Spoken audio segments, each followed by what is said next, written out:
32. Αυτή είναι η Θα το δούμε. Κύριε Πουρικάκο. Είδαμε το φως μας ξαφνικά. Εσείς τα υποψιαζόσασταν όλα αυτά, σας εξέπληξαν? Όχι. Έχω μείνει έκπληκτος, άναυδος έμενα. Πλάκα κάνω.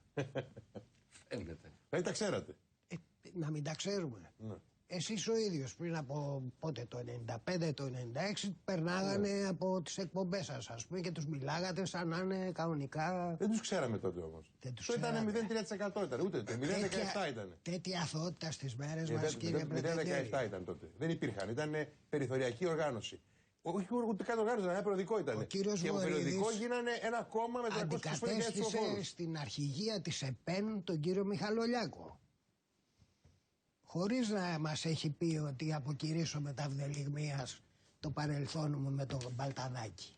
Άρα, λοιπόν, τέτοια αθωότης, ας πούμε, ναι. Δεν μπορώ να την καταλάβω. Μοιραία ανοίγει μια συζήτηση και οι άλλοι άλλα λόγια να αγαπιόμαστε. Ανοίγει συζήτηση, αλλά πρέπει να το. Αφού το θέτει ο κ. Πουλικάκος. Αισθάνομαι δηλαδή αυτή τη στιγμή σαν να με καλέσατε να συμμετέχω σε μια κακιά φάρσα ή σε μια.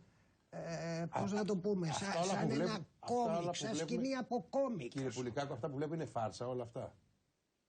Κακιά μένα, αλλά φάρσα. Να σας πω κάτι. Εις βάρος. Όχι. Εγώ διαφωνώ μαζί σας. Γιατί δεν είναι το ίδιο πράγμα. Διαφωνώ πλήρως, αλλά θα σας πω γιατί σας διαφωνώ. Δεν είναι ένα κόμμα